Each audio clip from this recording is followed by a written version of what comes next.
నర్సరావుపేటలోని ప్రకాష్ నగర్లో ఇంటి తాళాలు పగలగొట్టి ఇంటిలోకి ప్రవేశించి చోరీకి పాల్పడ్డ వ్యక్తిని నర్సరావుపేట 1 టౌన్ పోలీసులు అరెస్టు చేసినట్లు సీఐ ఎంవి చరణ్ తెలిపారు. బుధవారం 1వ పట్టణ పోలీస్ స్టేషన్ ఏర్పాటు చేసిన మీడియా సమావేశంలో ఆయన మాట్లాడుతూ గుంటుపల్లి గ్రామంలో వీఆర్ఓగా పనిచేస్తున్న వెల్లల చెరువు కృష్ణారావు ప్రకాష్ నగర్లోని ఓ ఇంట్లో నివాసం ఉంటున్నారు. ఈ చోరీలో ప్రధాన నిందితుడైన దుద్దలింగం మీద ఏపీలో 9, తెలంగాణలో పలు కేసుల్లో నిందితుడిగా ఉన్నాడని చెప్పారు.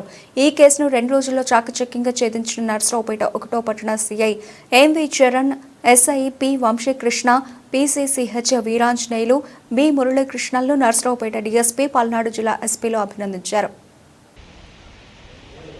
అందరికీ నమస్కారం. ఇటీవల 2వ తేదీ నైట్ 3వ తేదీ ఎర్లీ మార్నింగ్ అవర్లో మన ప్రకాష్ నగర్లో ఒక ఇంట్లో దొంగతనం జరిగింది. దానికి సంబంధించి ఆ ఇంట్లో ఎవరు లేని సమయంలో దొంగ దానిలోకి ప్రవేశించి ఇంటి బయట తాళాలు వేసి ఉండటం గమనించి ఇంట్లోకి ప్రవేశించి దొంగతనం చేసుకుని నియర్లీ దాదాపుగా ఒక 2 hours వరకు అక్కడ ఉండి అక్కడి నుంచి వెళ్ళిపోవడం జరిగింది.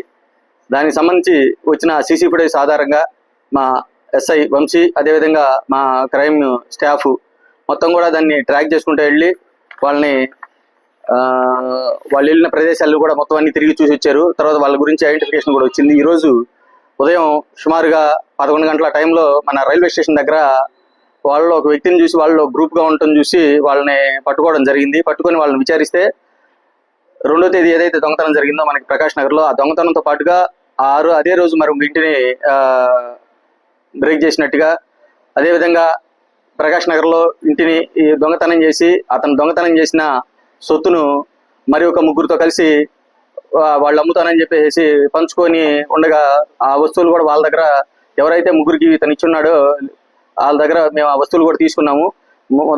ప్రధానంగా ఆ రోజు దొంగతనానికి వచ్చిన వ్యక్తి పేరు లింగం అని చెప్పేసి తెలుస్తుంది. గతంలో కూడా ఇతనికి పలు చోట్ల కేసులు ఉన్నాయి. అదేవిధంగా ఇతను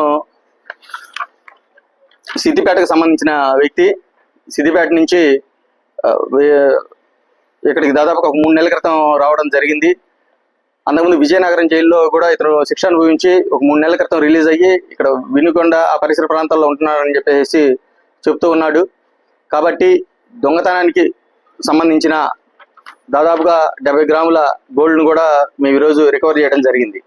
ముఖ్యంగా ఈ సందర్భంగా ప్రజలందరికీ తెలియజేసేది ఏంటంటే, ఎండాకాలం ఆరు బయట పడుకుంటుంటారు. అదేవిధంగా ఇంటికి తాళాలు వేసి ఏదైనా ఊర్లకు వెళ్తుంటారు. మీరు కనుక ఏదన్నా ఊరికి వెళ్తున్న సమయంలో పోలీసులకు కనుక తెలియజేస్తే మీ ఇంటిని మేము నైట్ టైం మా బీట్ సిబ్బందితో పర్యవేక్షించడం కానీ, అదేవిధంగా LMHS ద్వారా కెమెరా మీ ఇంట్లో ఫిక్స్ చేసి మానిటర్ చేయడం జరుగుతుంది.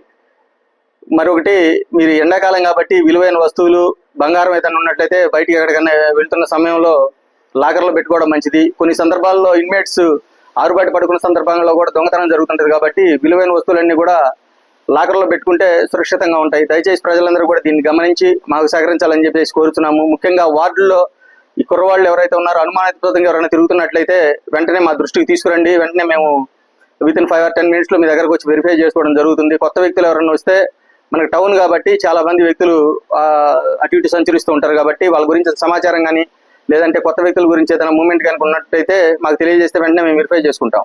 అదేవిధంగా మనకి ఈ రైల్వే స్టేషన్, బస్ స్టాండ్కి సంబంధించిన పరిసర ప్రాంతాల్లో ఎక్కువగా దొంగతనాలు జరుగుతున్నాయి. కాబట్టి ఈ పరిసర ప్రాంతాల్లో కూడా ఎక్కువగా కెమెరాలు ఏర్పాటు చేసుకోవడం చాలా అవసరం. మనం ఈ కేసును కూడా కెమెరాల ద్వారా చేయడం జరిగింది. కాబట్టి ప్రతి ఒక్కరూ కూడా పోలీసు వారికి సహకరించి మీ ఏరియాల్లో కొన్ని చోట్లైనా ఈ కెమెరాలు ఏర్పాటు చేసుకుంటారని చెప్పి ఈ సందర్భంగా కోరుతున్నాను. Thank you.